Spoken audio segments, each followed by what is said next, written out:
नमस्कार दोस्तों। आज की कहानी है आंसुओं का हिसाब लेना जरूरी था। बरामदे में बैठी शांता देवी हर रोज की तरह तुलसी को पानी दे रही थी। सुबह की धूप उनके चेहरे पर पड़ रही थी। झुर्रियों में भी अपनापन और शांति झलक रही थी।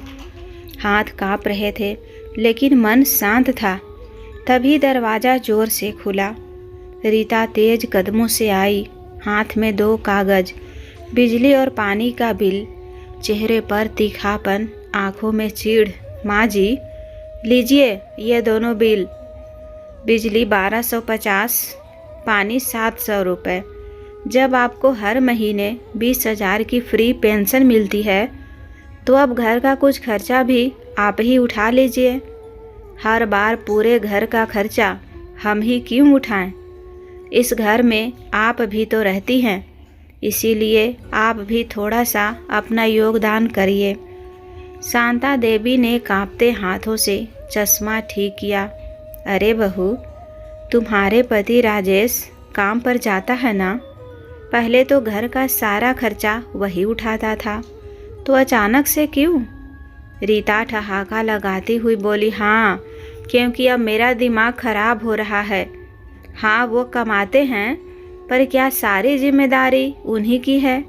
हमारी भी जिंदगी है, बच्चे हैं, उनके फ्यूचर के लिए बचाना होता है।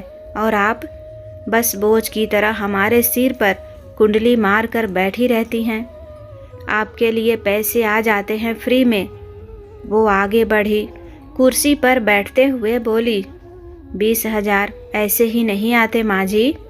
ये तो सरकार की दया है आप पर, और अब आपको भी थोड़ा घर में योगदान देना चाहिए, वरना हम सब क्या आपके नौकर हैं जो आपको बस खिलाते और पिलाते रहें और आप बस बैठी बैठी हमारा मुंह ताकते रहो।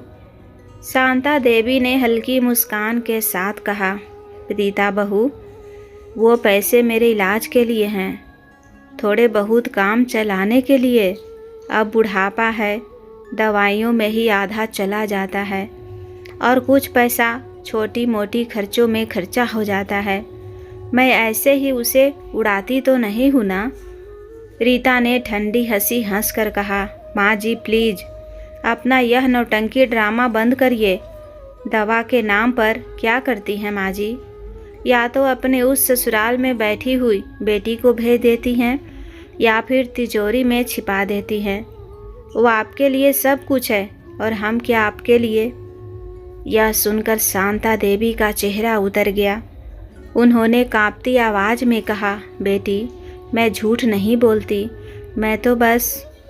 रीता ने बात काटते हुए आंखें दिखाते हुए कहा, प्लीज़ माँ जी, अब इस उम्र में झूठ मत बोलिए, वरना कब झूठ बोलने पर भगवान आपको ऊपर बुला ले। थोड़ी तो शर्म करिए। हम पर बोझ बने रहना अच्छा लगता है आपको? आपकी चालाकी सबको पता है। हर महीने घी, साड़ी और रुपए आपकी बेटी को जाते हैं और कहती हैं कि दवा में लग गए। वो और आगे झुककर जहर घोलती आवाज़ में बोली, हम भी आपके बच्चे हैं। अगर बेटी को दे सकती हैं तो हमें क्यों नहीं? आखिर हम भी तो आपकी बहुएं हैं, बेटे की पत्नियां हैं, कोई पराई थोड़ी न है। माँ जी, इसीलिए थोड़ा सा सपोर्ट कर ही सकती हैं। शांता देवी चुप रही। उनकी आंखों में पानी भर आया। तभी पीछे से दूसरी बहू सविता आई, हाथ में कपड़ा पकड़े हुए। दीदी बिल्कुल सही कह रही हैं माँ जी, हमसे क्या छुपाना अब? 20,000 रुपये कोई छोटी रकम थोड़ी है, और ज़िंदगी भर अंदर हमारी ननद को ही देती रहती तो हम बुरा मान जाएंगे। रीता सिर हिलाते हुए, अरे हाँ सविता, हम माँ जी की तिजोरी से सबका हिस्सा निकलेगा। आखिर हम भी तो इस घर की बहुएं हैं, और वो बूढ़ा ससुर तो कब का लुढ़क गया। अब आपको हमें सबको पैसे दे देने चाहिए। दोनों ठहाका मार कर हंस पड़ी। शांता देवी ने सिर्फ इतना कहा, बहू, ये पैसे मेरे पति की आत्मा की निशानी है, इससे मुझे जीने की हिम्मत मिलती है। कुछ तो शर्म करो। अपनी विधवा सास के बारे में ऐसे बात कर रही हो। रीता ने मुंह फेरते हुए कहा, अरे सासू माँ, अब शर्म तो आप करो। जो बोल दिया वो बोल दिया। अब से आपको हमें पैसे देने ही होंगे, वरना फिर ये मत कहना कि घर की शांति भंग हो गई। हम लोग काम करना बंद कर देंगे। जिस पर सविता ने कहा, सही कहा दीदी, हम क्या नौकर हैं जो इनकी सेवा करते रहें और ये हमारे लिए कुछ भी ना करें। इतना कहकर दोनों कमरे में चली गई और शांता देवी वहीं बरामदे में बैठी रह गई। तुलसी का पौधा सूख गया था, पर उन्होंने फिर भी पानी डालना नहीं छोड़ा। वो सोचने लगी, अब उन्हें क्या करना चाहिए। अचानक से उठे अपने पति की याद आने लगी। वो हमेशा कहते थे उन्होंने बहुत ही अच्छी बहुएं चुनी है, लेकिन यहाँ की चीज़ें देखकर तो लग नहीं रहा कि कुछ भी अच्छा है। शांता देवी के पति मनीष उन्हें बहुत प्यार करते थे। उनके 3 बच्चे थे, 2 बेटे राजेश और सुरेश और 1 बेटी कविता। पति की सरकारी नौकरी थी, इसीलिए घर में पहले कभी कमी नहीं रही। जब बच्चे पढ़ लिख गए तो दोनों ने बहुत अच्छी बहू ढूंढकर दोनों को एक साथ एक ही घर में शादी करा दी थी। लेकिन जब एक हादसे में पति की मौत हुई तो सब कुछ जैसे थम गया। सरकार से मिलने वाली पेंशन ही अब उनका सहारा थी। हर महीने 5 तारीख को उनके बैंक में 20,000 रुपये आते थे। उस वक्त तक सब सही था, लेकिन फिर धीरे धीरे पता नहीं कब, लेकिन यही पैसे अब उनके बेटों और बहुओं की आंखों में लालच बनकर चमकने लगा था। उनकी नज़रें अब उन पैसों पर ही जम गई थी। लेकिन शांता देवी ये पैसे नहीं देना चाहती थी, लेकिन उनकी जीत की वजह से घर में जैसे झगड़ा बढ़ने लगा था और जो बहुएं पहले मुंह तक नहीं खोलती थी अब सीधे सीधे अपमान करने लगी थी। शांता जी रोज रोज के होते हुए झगड़ों से बहुत परेशान थी। उन्हें समझ नहीं आ रहा था कि वह क्या करें, लेकिन वह यहाँ से जाकर अपनी बेटी के ससुराल पर बोझ नहीं बनना चाहती थी, इसीलिए वह सब कुछ सह रही थी। शाम को जब राजेश ऑफिस से थका हारा घर लौटा, जूते उतारते ही रीता उसके पास आई। चेहरा रोनी सूरत बनाकर आंखों में नकली नमी लिए बोली, सुनिए, अब हमसे घर का इतना खर्चा नहीं उठाया जाएगा। माँ जी के पास तो हर महीने 20,000 फालतू पड़े रहते हैं, फिर हम क्यों सबका बोझ उठाएं। राजेश ने थके हुए लहजे में कहा, अरे रीता, माँ जी को भी दवाइयाँ लगती है, वो पैसे वो इसीलिए रखती हैं। रीता की आंखें तरेर गई। अब वो नकली नहीं असली जहर उगल रही थी। और हमारे बच्चों की पढ़ाई, हमारा खर्चा, क्या हम लोग सड़क पर भीख मांगेंगे? माँ जी तो आराम से पैसे छुपा कर बैठी हैं और हम दिन रात जान खपा रहे हैं।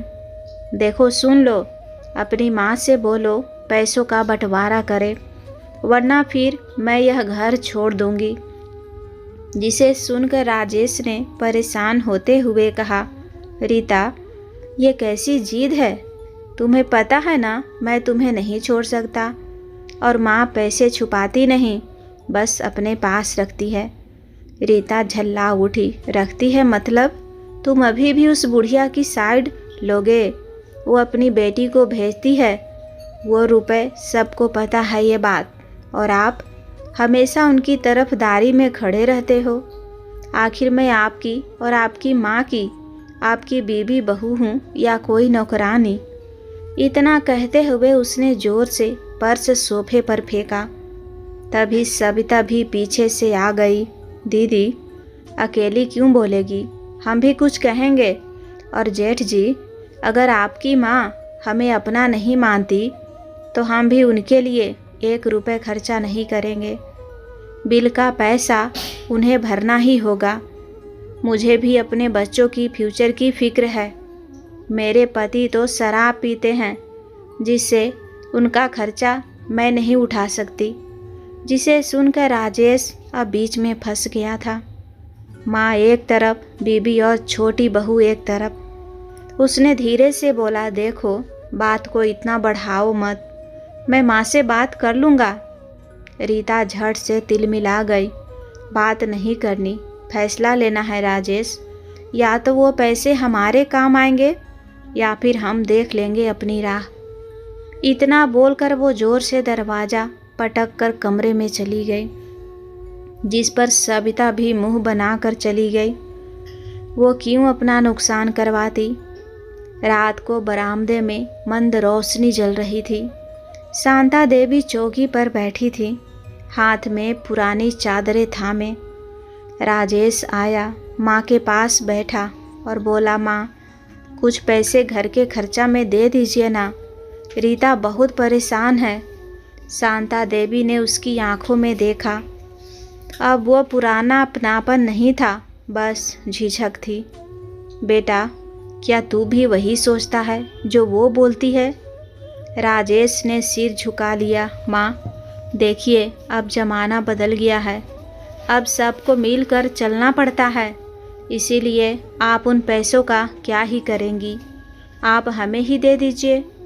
शांता देवी ने कांपती आवाज़ में कहा, मिलकर चलना पड़ता है या माँ को ठोकर मारकर? जब तू छोटा था, इसी हाथ से तेरा बुखार उतारती थी, आज उन्हीं हाथों से तू मेरी जेब टटोलना चाहता है। राजेश कुछ बोल नहीं पाया, सिर्फ कुर्सी से उठकर बिना कुछ कहे कमरे में चला गया। और उस रात पहली बार शांता देवी की आंखों से आंसू बहते रहे, बिना किसी आवाज़ के। अगले दिन सुबह का नज़ारा और भी बदतर था। रीता और सविता रसोई में थी। शांता देवी दूध उबाल रही थी। रीता ने सामने आकर ऊंची आवाज़ में कहा, माँ जी, कल भी बिल का कुछ जवाब नहीं मिला, पैसे नहीं देना तो साफ साफ बोल दीजिए, भीख मांग कर नहीं लेंगे। सविता ने जहर घोला, हम भी देखेंगे कितने दिन ये बीमार बुढ़िया का ड्रामा चलता है। इतना कहकर दोनों जोर से हंसी और चली गई। शांता देवी अब फिर से परेशान हो गई थी। रात को उन्होंने अपनी बेटी कविता को फ़ोन किया और सारी बातें बताई। माँ, कब तक आप सहोगी, आ जाओ मेरे पास, वो लोग लालच में बस अंधे हो गए हैं। शांता देवी बोली, बेटी मैं ऐसा नहीं कर सकती, मैं दामाद जी पर कोई बोझ नहीं बनना चाहती। जब खुद के बेटे ही इतने बुरे हो तो दूसरों से क्या ही उम्मीद करूं। दूसरे दिन सुबह से ताने मिलना शुरू हो गए थे। शाम को जब रमेश जी पति के पुराने दोस्त मिलने आए तो उन्होंने देखा कि शांता देवी का चेहरा बुझा हुआ है। उन्होंने पूछा, क्या बात है बहन जी, बहुत परेशान लग रही हैं। शांता देवी ने हौले से मुस्कुराने की कोशिश की। क्या बताऊं भाई साहब, अब बहुएं मुझसे घर का खर्चा मांगती है, कहती है कि मेरी पेंशन तो उनके हक की है। रमेश जी ने हैरानी से कहा, अरे वो तो आपके नाम की सरकारी पेंशन है, उसमें किसी और का क्या हक? शांता देवी की आंखें भीग गई। हक तो अब सबको चाहिए भाई साहब, चाहे इज्जत का क्यों ना हो। समझ नहीं आ रहा क्या करूं। जिस पर रमेश जी ने उन्हें समझाया, लेकिन शांता जी की मुसीबत तो बढ़ती ही जा रही थी। दूसरे दिन सुबह से ही घर में तूफान मचा हुआ था। रीता और सविता रसोई में जोर जोर से बातें कर रही थी। राजेश और सुरेश, छोटा बेटा, बाहर आंगन में खड़े थे। शांता देवी का चेहरा शांत था, लेकिन इस बार वो चुप नहीं रहने वाली थी। उन्होंने सबको आवाज़ लगाई, राजेश, सुरेश, रीता, सविता, सब लोग इधर आओ। आज सबके सामने एक बात साफ कर देती हूँ। सभी लोग हॉल में आ गए। रीता ने पहले ही ऊंची आवाज़ में कहा, माँ जी, अगर फिर पेंशन का वही रोना है ना, तो हमसे अब और कुछ नहीं सुना जाएगा। शांता देवी ने गहरी सांस ली और बहुत शांत लहजे में बोली, नहीं रीता, अब कोई रोना नहीं। मैंने बहुत सोच लिया है। अगर तुम सबको मेरी पेंशन से इतनी तकलीफ़ है तो ठीक है, आज से वो पेंशन मेरी नहीं तुम लोगों की भी होगी। सब एक दूसरे का चेहरा देखने लगे। रीता और सबिता के चेहरे पर छिपी खुशी चमक उठी। सुरेश बोला, माँ आप क्या कह रही हैं? शांता देवी ने अपनी दुपट्टे की किनारी ठीक की और बोली, मैं कह रही हूँ हर महीने जो 20,000 रुपये आते हैं उसे मैं 2 हिस्सों में बांट दूंगी। 10,000 रीता और राजेश को और 10,000 सबिता और सुरेश को। लेकिन रीता झट से बीच में बोल पड़ी, माँ जी लेकिन क्या है, अब सीधा सीधा बताइए। शांता देवी ने नज़रें सीधी कर दी। अब उनकी आवाज़ में कपकपी नहीं, ठहराव था। लेकिन बदले में तुम लोग मेरी सेवा में कोई कमी नहीं रखोगे। मेरा खाना, दवा, डॉक्टर, इज्जत सब कुछ वैसे ही रहेगा। कोई बहाना नहीं चलेगा। जो भी जिम्मेदारी है वो निभानी पड़ेगी।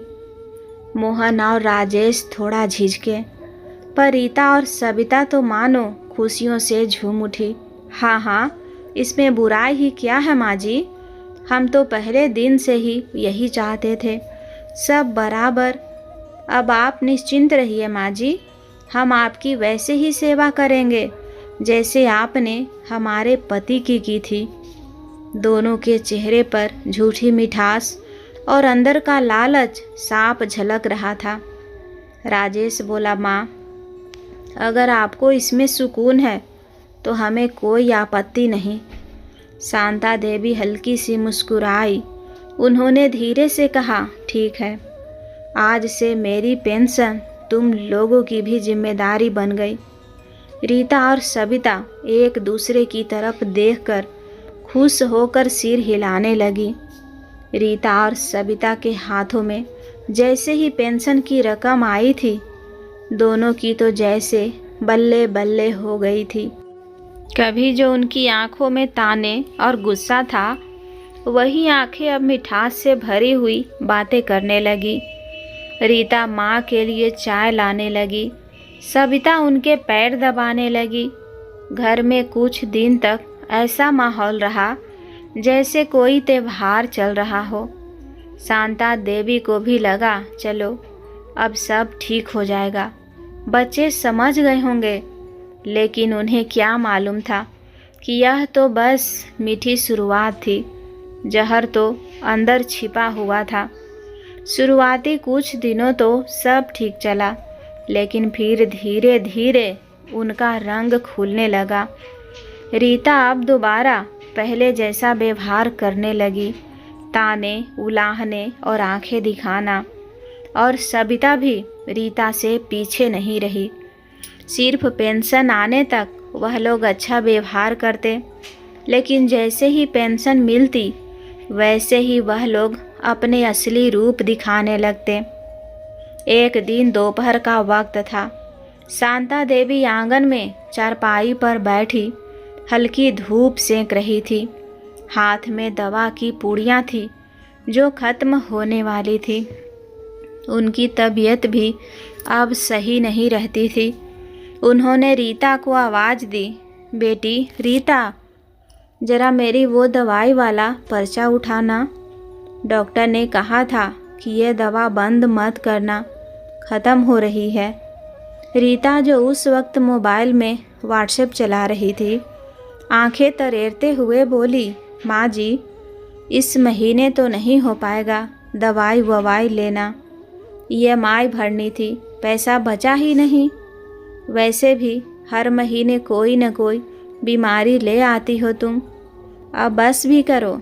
वैसे भी बुढ़िया हो चुकी हो और कितना दिनों तक जीने वाली हैं आप। इसीलिए अपने बच्चों पर तरस खाइए और यह परेशानी फैलाना बंद करिए। आप देख नहीं रही हैं क्या महंगाई कैसे बढ़ती जा रही है। बिना दवाई के भी काम चल जाएगा, इसीलिए रहने दीजिए। इतना कहते हुए उसने मोबाइल फिर से उठाया और सिर घुमा लिया। शांता देवी एक पल के लिए चुप रही। उनके होठ कुछ कहने को हिले, मगर आवाज़ गले में ही अटक गई। तभी उन्होंने सविता को पुकारा, बेटी तुझसे कहूँ तो तू मेरी दवाई ला देगी? सविता ने कपड़े तह करते करते बिना आँख मिलाए कहा, माँ जी माफ़ करना, लेकिन मेरे से भी नहीं हो पाएगा। आखिर हम 10,000 में क्या क्या कर लेंगे? मेरे पैसे पहले ही ख़त्म हो गए हैं। मैं भी क्या करूं? मेरे भी घर का खर्चा है, बच्चों के स्कूल की फ़ीस देनी है।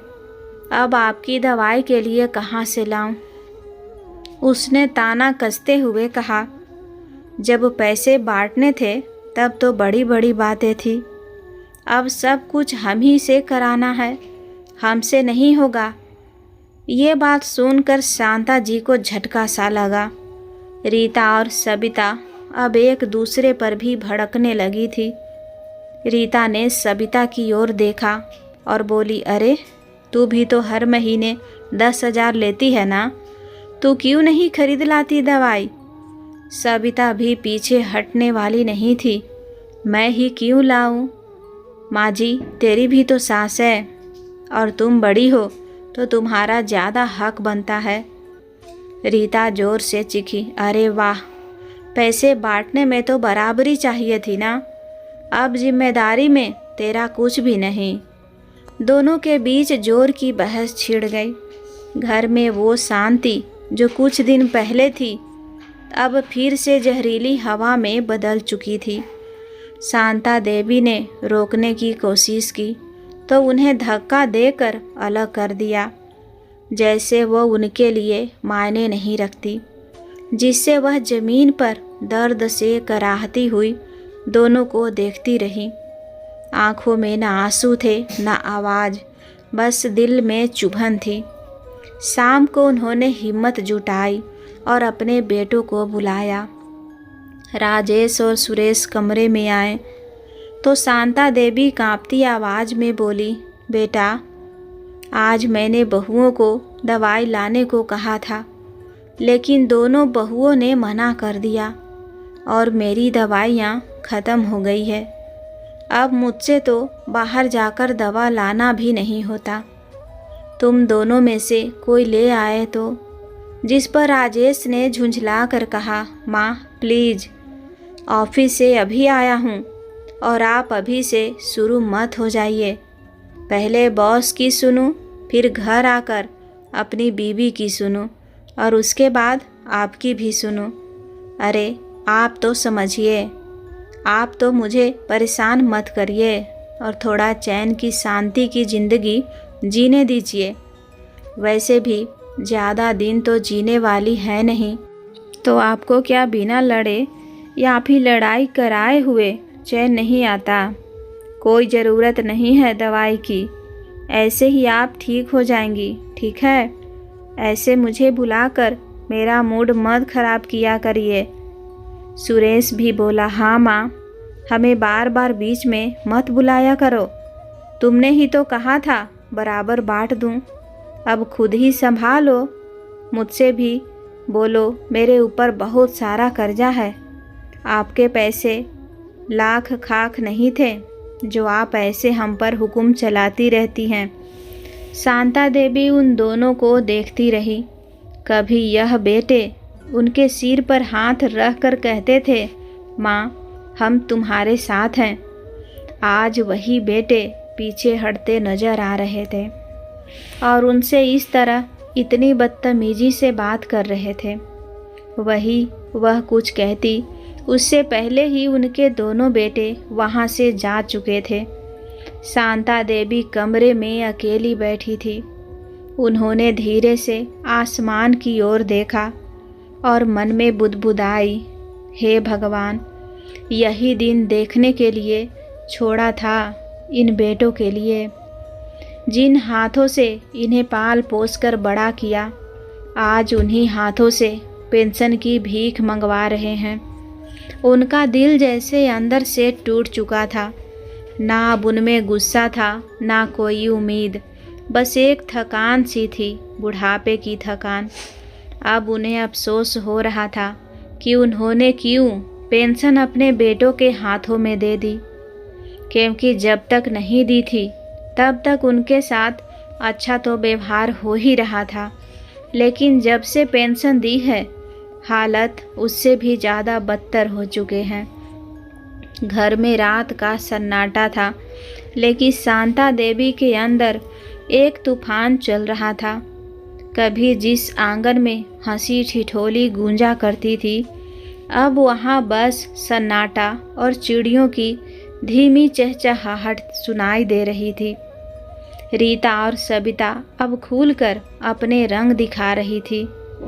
ना अब वो सुबह की चाय बनाती थी, ना दोपहर को कोई खाने के लिए पूछता था कि माँ जी कुछ खाया या नहीं खाया आपने, बल्कि अब तो खाना भी देने से इनकार होने लगा था, जिससे उन्हें खुद के लिए खुद ही खाना और चाय बनानी पड़ती थी। कभी गलती से बोल देती तो लोग उन्हें ही सुना देते। एक दिन दोपहर में शांता देवी रसोई के पास खड़ी थी। थोड़ी हिम्मत जुटाकर उन्होंने धीरे से कहा, रीता बहू जरा थोड़ा खाना दे दे, सुबह से कुछ नहीं खाया। रीता उस समय टीवी पर सीरियल देख रही थी। आंखें उठाई, होठ ताने और जोर से बोली, हर वक्त बस खाना ही चाहिए माँ जी को। घर कोई लंगर खाना है क्या? सुबह बोलो, दोपहर बोलो, रात बोलो, क्या कभी खुद कुछ कर नहीं सकती? शांता देवी चुप रही, क्योंकि अब बहस करने की ताकत उनमें बची नहीं थी। उसी वक्त सबिता भी वहाँ आई और रीता के साथ हंसते हुए बोली, दीदी इनसे तो बस यही उम्मीद करना, हर वक्त या तो दवा चाहिए या रोटी, और ऊपर से हमें सुनाने भी लगती हैं कि बहुएं काम नहीं करती। रीता बोली, अब हम भी अलग हो जाएं तो ही चैन मिलेगा। हमें किसी की जिम्मेदारी नहीं उठानी, जिसने जन्म दिया है वही करे देखभाल। शाम को जब शांता देवी ने रोते हुए बेटे राजेश से कहा, बेटा तेरी बीबियाँ अब मुझे खाना तक नहीं देती, मैं और क्या कहूँ तुझसे, तो राजेश ने नज़रें झुका ली और ठंडी आवाज़ में बोला, माँ अब हर बात में बहुएं का दोष देना बंद करिए। थोड़ा बहुत तो आपको भी एडजस्ट करना चाहिए, और थोड़े बहुत काम आप कर लेंगी तो क्या हो जाएगा। सुरेश ने भी सिर हिलाते हुए कहा, हाँ माँ, आपने खुद ही तो पैसे बांट दिए थे, अब खुद ही संभालो। शांता देवी के होठ कांप उठे, आंखों में नमी भर आई। कभी जिन बेटों के लिए उन्होंने अपनी जिंदगी लगा दी थी, आज वही उनसे नजरें चुरा रहे थे। रात को पूरा घर अपने अपने कमरों में बंद था। बस आंगन में अकेली बैठी थी शांता देवी। बरामदे की वह पुरानी चारपाई, दीवार पर टंगी अपने पति मनीष जी की तस्वीर, और उनके सामने बैठी एक टूटी हुई औरत। शांता देवी ने धीरे से आंखें बंद की और आंसू खुद ब खुद बह निकले। शांता देवी सिसकते हुए बोली, मनीष जी आप हमें अकेले छोड़कर क्यों चले गए? क्यों चले गए? आपके बच्चे आज मुझे अपना बोझ समझते हैं, जिनके लिए आपने और मैंने पूरी ज़िंदगी मेहनत की। आज वही मुझे रोटी देने के लिए भी तरसा रहे हैं। हवा में ठंडक थी, पर उनके दिल में उससे भी ज़्यादा ठंडापन था। अब कोई उनके पास बैठता तक नहीं था, कोई उनसे बात तक नहीं करता था। ना घर में जगह थी, ना रिश्तों में अपनापन। पैसे आते वैसे ही उनसे छीन लिए जाते। हर रात की तरह उस रात भी उन्होंने बरामदे में आकाश की ओर देखा, जहाँ कभी अपने पति के साथ बैठकर वो चांदनी गिनती थी। अब वही आसमान उन्हें और भी अकेला महसूस करा रहा था।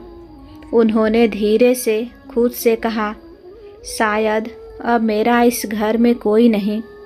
अब मैं सिर्फ इस घर की दीवार हूँ जिस पर कोई ध्यान नहीं देता। उनका दिल अंदर से रो रहा था, लेकिन आवाज़ बाहर नहीं निकल पा रही थी, क्योंकि अब सुनने वाला कोई था ही नहीं। ना बेटा, ना बहुएं, बस एक तस्वीर जो सालों पहले के सुख की गवाही दे रही थी। तभी एक दिन दोपहर का वक्त आया। शांता देवी पुराने बरामदे में एक टूटी चारपाई पर बैठी थी। सफ़ेद सूती साड़ी अब मुरझा चुकी थी, बाल बिखरे थे, चेहरा थका और पीला पड़ चुका था। धूप की कुछ किरणें उनके चेहरे पर पड़ रही थी, लेकिन वो धूप अब गर्माहट नहीं, सुनापन दे रही थी। वो आराम से रूखी रोटी खाती हुई रो रही थी। उनकी बहुओं को अपने टीवी फोन से फुर्सत नहीं थी, जिससे वह उनसे उनका हाल चाल पूछ सके। तभी अचानक दरवाजे पर एक गाड़ी आकर रुकी। दरवाज़ा खुला और अंदर से आई उनकी बेटी कविता, जिसके साथ उसका पति भी था। जैसे ही कविता ने अपनी माँ की हालत देखी, उसका दिल जैसे किसी ने निचोड़ दिया हो। वह भागकर अपने माँ के पास आते हुए बोली, माँ, माँ, ये क्या हाल बना रखा है आपने? ये किसने किया आपके साथ? आप इतनी कमज़ोर क्यों लग रही हैं माँ? कविता भागती हुई माँ के पास आई और ज़मीन पर उनके पैरों में बैठ गई। उसके हाथ काँप रहे थे, आँखों में आंसू भरे थे। उसने माँ के झुर्रियों भरे हाथ को पकड़ लिया और ज़ोर से चिपक गई। कविता रोते हुए बोली, माँ, आपने बताया क्यों नहीं? मैं तो एक बार भी नहीं समझ पाई कि आप इस हालत में हैं। आप ऐसे अकेली क्यों झेलती रहीं? मुझे क्यों नहीं बताया? शांता देवी की आंखों से भी आंसू बह निकले। उन्होंने कांपते हाथों से अपनी बेटी के सिर पर हाथ रखा। शांता देवी कमज़ोर आवाज़ में बोली, बिटिया, क्या बताती? तेरा मन दुखी ना हो इसीलिए कभी कुछ नहीं कहा। ये बहुएं तेरे भाइयों के सामने तो दूध सी मीठी बनती है, और जब दरवाज़ा बंद होता है तो वही हाथ, वही जुबान जहर बन जाती है। कविता का दिल जैसे किसी ने निचोड़ दिया। वो फूट फूट कर रो पड़ी। उसका पति भी अवाक खड़ा था, कुछ बोल नहीं पा रहा था। उसी वक्त रीता और सबिता दोनों वहाँ आ गईं, चेहरों पर वही पुरानी अकड़ और नखरे। रीता ताना मारते हुए बोली, अरे देखो तो जरा, बिटिया रानी आ गई है माँ जी को बचाने। अब तो हमें ही कसूरवार ठहराया जाएगा। सबिता भी पीछे से बोली, हाँ दीदी, अब बिटिया रानी तो आएंगी ही ना। माँ जी तो इन्हीं की हैं। हम तो जैसे पराए हो गए। घर के आंगन में जैसे किसी तूफान का माहौल था। शांता देवी कमरे के कोने में बैठकर सिसक रही थी और सामने रीता और सबिता अकड़ के साथ खड़ी थी, जैसे घर की मालकिन हो। कविता ने धीरे धीरे उठकर आंसू पोंछे। उसका चेहरा अब कमजोरी से नहीं, गुस्से से लाल हो चुका था। वो तेज कदमों से आगे बढ़ी और रीता सबिता के सामने आकर रुक गई। उसकी आंखों में अब कोई डर नहीं था, बस एक आग थी, लावा था। और इससे पहले कोई कुछ समझ पाता, उसने गुस्से से दोनों के गाल पर जोरदार थप्पड़ जड़ दिया। कविता गरजती हुई आवाज़ में बोली, तुम दोनों ने मेरी माँ के साथ ऐसा कैसे कर दिया? जिस औरत ने तुम्हें इस घर में बेटी बना कर रखा, जिसने अपनी रोटियां तोड़कर तुम्हें खिलाया, जिसने हर दर्द में तुम्हारा साथ दिया, आज उसी को रोटी के लिए तरसाया। कविता के हाथों से पड़े उस थप्पड़ से रीता और सबिता बौखला उठी। उनकी आंखों में नफरत और गुस्सा भर आया। रीता चीखती हुई गुस्से में बोली, कैसे हिम्मत हुई तेरी मुझे हाथ लगाने की? और वो झपट कर कविता को थप्पड़ मारने ही वाली थी कि तभी कविता के पति अमित दौड़कर आगे बढ़े और दोनों बहुओं के हाथों को बीच में पकड़ लिया। अमित तेज और सख्त आवाज में, खबरदार जो मेरी बीबी पर हाथ उठाया।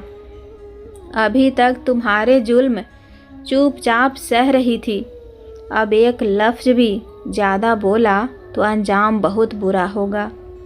रीता चीखी, उसने मुझ पर हाथ उठाया, आपको वो नहीं दिखा? अब आप दोनों सामने से हटो और अपना नाटक बंद करो। अगर इतनी चिंता है अपनी माँ की तो ले जाओ ना अपने साथ, कौन रोक रहा है? हमें भी तो चैन मिलेगा। सबिता भी बीच में बोली, हाँ हाँ, अब तो बड़ी बेटी बन रही है। जब माँ भूखी पड़ी थी तब लेने क्यों नहीं आई थी? उसी शोर में बाहर से सुरेश और राजेश, शांता देवी के बेटे भी घर के अंदर आ गए। रीता और सबिता रोने का नाटक शुरू कर चुकी थी। दोनों एक सुर में चिल्लाई। रीता आंसू निकालते हुए, देखो न जी, तुम्हारी बहन ने हमें थप्पड़ मारा, हम तो सिर्फ बात कर रहे थे, उसने थप्पड़ जड़ दिया। सबिता, हाँ, अपनी माँ के लिए हम पर हाथ उठा लिया इसने, अब हम इस घर में कैसे रहें? दोनों भाई गुस्से से तमतमाए हुए थे। सुरेश ने ऊंची आवाज में कहा, कविता, ये क्या बेहुदा हरकत है तेरी? तू आकर इस घर में तमाशा करेगी? कविता ने उनकी ओर देखा। आंखें भीगी जरूर थी लेकिन सिर ऊंचा था। वो एक एक कदम चलकर अपने भाइयों के सामने जा खड़ी हुई। कविता कपकपाती लेकिन मजबूत आवाज में बोली, तमाशा मैंने नहीं किया, तमाशा तुम लोगों ने करवाया है। आज तुम्हारे घर में तुम्हारी माँ को इज्जत नहीं, रोटी भी नहीं मिलती और तुम्हें गुस्सा मुझ पर है? शर्म आनी चाहिए तुम्हें। दोनों भाई एक पल के लिए चुप पड़ गए। रीता और सबिता उनके पीछे खड़ी और भी जोर से नाटक करने लगी। आंसू, आवाज़ और ड्रामा सब चालू। देखो जी, कैसे जुबान चला रही है ये हम पर, अपनी माँ के लिए हमें गालियाँ दे रही है। कविता आगे बढ़ी, रीता के सामने आंखें गड़ा कर बोली, गालियाँ नहीं दे रही, सच्चाई सुना रही हूँ। भाभी, मेरी माँ ने तुम्हें बेटियों की तरह रखा और तुमने उसी माँ को जानवर से भी बदतर जिंदगी दी। जिस माँ के लिए तुमने रसोई का दरवाज़ा तक बंद कर दिया, आज वो वही माँ है जिसे तुम चैन के लिए घर से निकालना चाहती हो। कमरे में गहरा सन्नाटा छा गया। दोनों भाइयों के चेहरे पर अब हल्का अपराध बोध दिखने लगा। कविता ने उनकी आंखों में देखते हुए कहा, तुम दोनों ने ये सब देखा, महसूस किया, लेकिन फिर भी कुछ नहीं कहा। बेटियां पराई होती है ये तो हर कोई कहता है, लेकिन आज तुमने साबित कर दिया कि बेटों का प्यार भी बहुत सस्ता होता है। शांता देवी को देखकर उसकी आंखें भर आई। कविता रोते हुए, मैं उस माँ की बेटी हूँ जिसने हमें भूखा रहकर खिलाया और आज उसी माँ को तुम्हारे घर से एक निवाला नसीब नहीं है। रीता और सबिता अब कुछ नहीं बोल पा रही थी। कविता के गुस्से और सच्चाई के आगे उनकी नकली मासूमियत की दीवार ढह चुकी थी। कविता दृढ़ आवाज में, आज से माँ की एक भी सांस तुम्हारे रहम पर नहीं होगी। वो इस घर में अब नहीं रहेगी। अगर तुमने रोका या कोई नाटक किया तो पुलिस रिपोर्ट करूँगी, लेकिन तुम दोनों को अपने कर्मों का हिसाब जरूर देना होगा। आप लोगों ने जो माँ के साथ किया है वो तुम लोगों के साथ भगवान जरूर करेंगे। साथ ही आज से किसी को कोई पैसे या पेंशन नहीं दी जाएगी। अपने पैसों से कमाओ खाओ, फर्क नहीं पड़ता, लेकिन माँ की चीज़ों पर सिर्फ उनके अलावा किसी का भी हक नहीं है, क्योंकि माँ ने सहा है पर मैं नहीं सहूँगी, ना ही आप सब पर दया करूँगी। रीता और सविता ने कुछ कहने की कोशिश की। वो जल्दी से बोली, ऐसे कैसे? लेकिन कविता ने रोकते हुए कहा, बोल दिया ना, ज़्यादा बोला तो पूरी कानूनी कार्रवाई करवा दूंगी, इसीलिए चुप हो जाइए आप लोग, वरना मैं किसी पर रहम नहीं दिखाऊंगी। दोनों भाइयों की आंखें झुकी हुई थी, शर्म और पछतावे में। शांता देवी एक कोने में सिसक रही थी। कविता उनके पास आई और ज़मीन पर बैठकर उनके आंसू पोंछे। माँ, अब और नहीं, अब मैं आपको यहाँ एक पल भी नहीं रहने दूंगी। जिन लोगों ने आपका दिल तोड़ा है वो अब आपकी छाया भी नहीं देखेंगे। रीता और सविता चिल्लाई, अरे इतनी बड़ी बड़ी बातें मत कर, घर में रहना है तो जुबान संभाल। कविता पलटी और गरजती हुई आवाज़ में बोली, तुम जैसी औरतों को समझ नहीं आएगा कि माँ क्या होती है, लेकिन अब तुम दोनों को बहुत जल्दी समझ आ जाएगा जब तुम्हारे बच्चे तुम्हारे साथ करेंगे जो तुमने मेरी माँ के साथ किया है। शांता देवी अब बेकाबू होकर रो पड़ी। कविता ने माँ को अपनी बाहों में कसकर पकड़ लिया। माँ बेटी का वो आलिंगन ऐसा था जिसमें दर्द भी था और प्यार भी और प्रतिज्ञा भी। शांता देवी रोते हुए बोली, बिटिया, मैं बस तेरे सिर पर बोझ नहीं बनना चाहती थी। कविता प्यार से सिर सहलाते हुए, माँ, आप बोझ नहीं, मेरी ताकत हैं।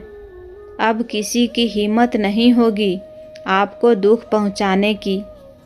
पास खड़े अमित की आंखें भी नम हो गई।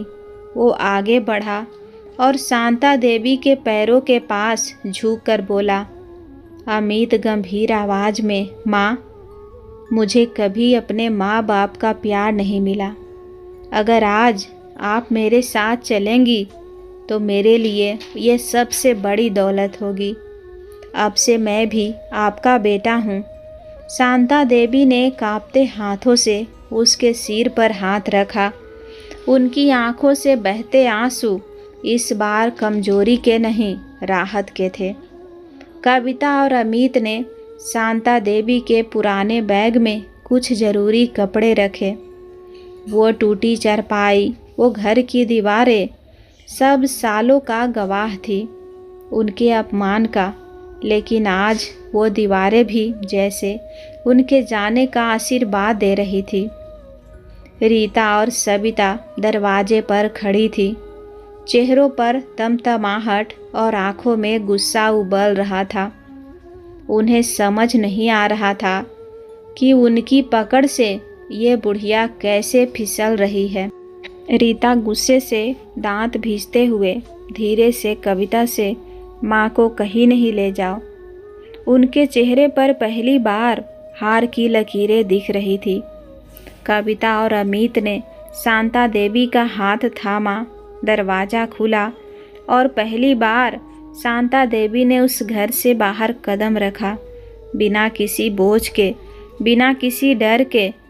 रीता और सविता गुस्से में एक दूसरे को देखने लगी। दोनों बहुएं के चेहरे पर गुस्सा और जलन साफ झलक रही थी, लेकिन अब उनके पास न माँ पर नियंत्रण था और न कहानी पर। गाड़ी में बैठी शांता देवी ने एक आखिरी बार अपने पुराने घर की तरफ देखा। वो आंगन, जो दरवाज़ा जहाँ कभी वो हंसी बिखेरती थी, और फिर वही जगह उनके आंसुओं का गवाह बनी। अब मैं किसी की कैद में नहीं रहूँगी। अब सिर्फ चैन चाहिए, थोड़ा सा सुकून। कविता ने माँ का हाथ कसकर पकड़ा और बोली। कविता मुस्कुराते हुए लेकिन दृढ़ आवाज़ में, माँ, अब आपको ना ताने सुनने पड़ेंगे, ना रोटी के लिए झुकना पड़ेगा। अब आप मेरी माँ हैं, मेरी जिम्मेदारी और मेरा गर्व।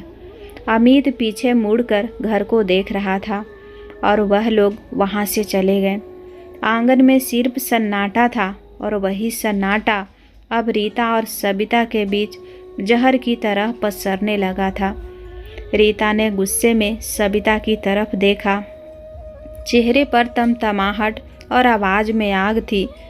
सब तेरी वजह से हुआ। तू ही तो हमेशा माँ जी को ताने मारती थी। तू ही आग लगाई थी इस घर में। सबिता तिलमिला उठी। अरे वाह, जैसे तू दूध की धूली है। तू ही तो रोज रोज माँ जी के पैसे को लेकर सिर खाती थी।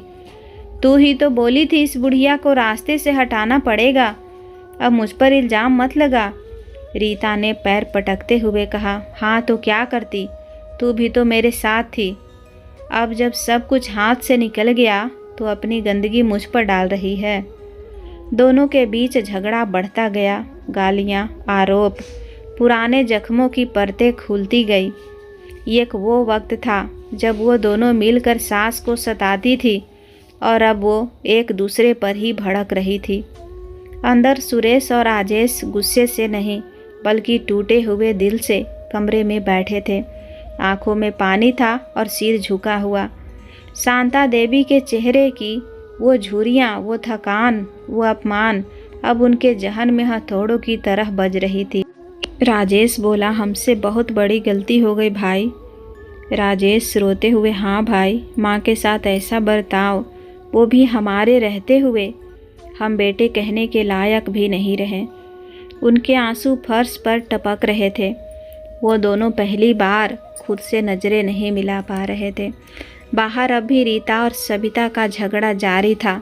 रीता चीखते हुए, अगर तू बीच में ना पड़ती तो आज ये दिन नहीं आता। सबिता, तू अपनी औकात भूल गई है क्या? माँ जी की वजह से घर में तनाव आया और अब बहाना बना रही है। उनकी चीखें पूरे घर में गूंज रही थी और अंदर दो बेटों का दिल टूट चुका था। साथियों, आप लोग ये कहानी कहाँ कहाँ से देख रहे हैं? अपनी जगह का नाम कमेंट बॉक्स में ज़रूर लिखिए। कहानी पसंद आए तो वीडियो को लाइक करें, शेयर करें। हमारे चैनल पर पहली बार आए हैं तो सब्सक्राइब भी कर लीजिए ताकि मेरे आने वाली हर वीडियो सबसे पहले आपको मिले। धन्यवाद।